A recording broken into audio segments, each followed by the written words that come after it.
Thank you, Eddie Pierce, and thank you to Rainbow Room Publishing for including me in the anthology. To my fellow authors, it is an honor to be among you. To our viewers, thank you for spending a part of your afternoon with us for the virtual release of From a Black Perspective, The Blood. The story that I have included in the anthology is Graffiti Park. It's a story that I've had for a number of years. In fact, an earlier draft was published previously online. Now, for those who have not read it, it is a story of crime fiction with an element of magic added to it. This afternoon, I will read the opening of the story and introduce the protagonist who was called in to solve the crime. This is Graffiti Park. Her body was pinned to the ground under his girth. Her clothes were torn off. She squirmed against the warm soil, the effort more exhausting than helpful, and cringed as he positioned himself between her thighs. He had threatened to slit her throat if she screamed. What had she learned in self-defense? The practice dummy never attacked, and tucked in the shorts down by her feet, the mace was unreachable. She clenched her teeth to block his slithering tongue, but was capable of nothing else. A beam of sunlight shone through the trees, giving her a lasting glimpse of the devil. White, hair blonde, beard scruffy, eyes brown and beady. She laid her head back and rolled her eyes up to darkness. The pleasure in his face was too awful, and the stench of oysters and whiskey was worthy of vomit. She saw someone. An enormous figure had emerged from the shadows against the trees. He headbutted her and spat. Stupid bitch. Her body went numb.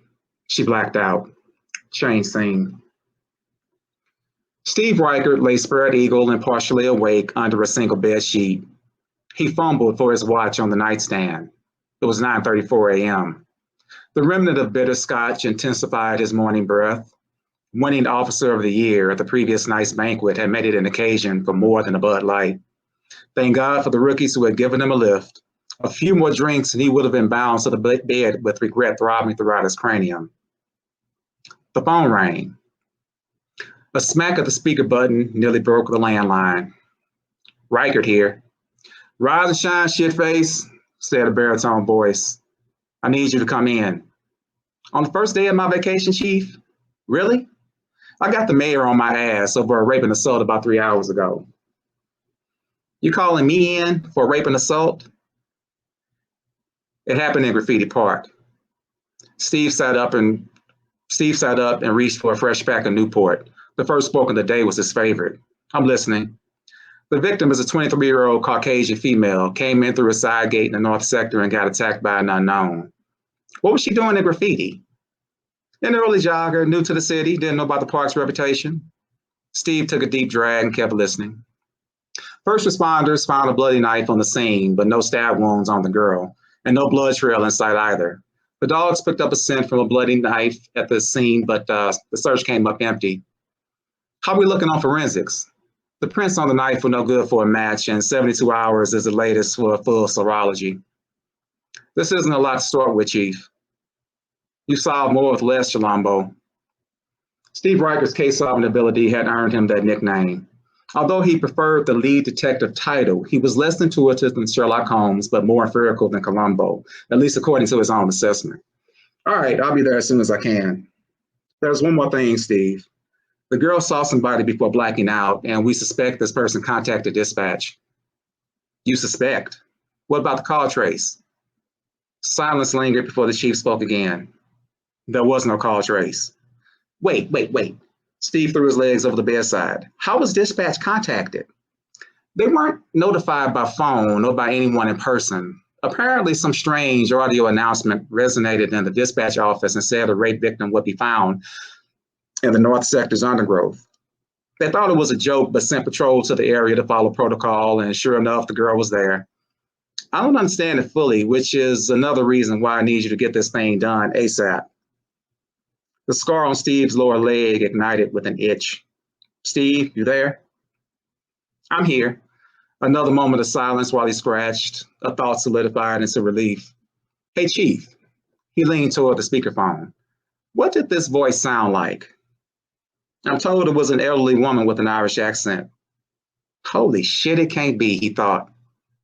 Okay, I need to see the crime scene for myself. Why so sudden? You have a lead on this woman's identity? Not at all, just trusting my instincts, Steve said with guilt and lying. Well, let me have some uniforms meet you at the main entrance. There's a heat advisory today, plus only a fool will go there with no backup. They'll only distract me. If you want the best outcome, let me do it my way. The chief sighed. Crime scene cordon off the area by the runner's trail. Watch yourself and call in anything you find right away. I owe you one for this. I'm on it.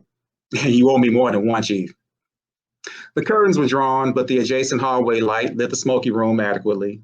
Steve looked down the hall at Bane, his Doberman, who was still asleep on the doggy bed.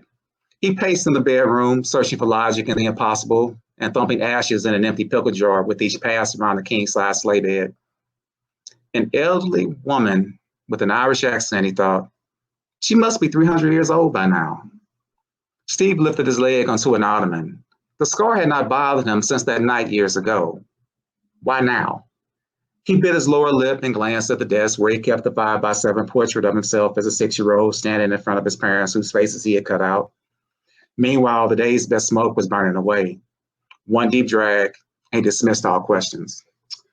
And that, ladies and gentlemen, is the opening and the introduction to the protagonist of Graffiti Park. Thank you.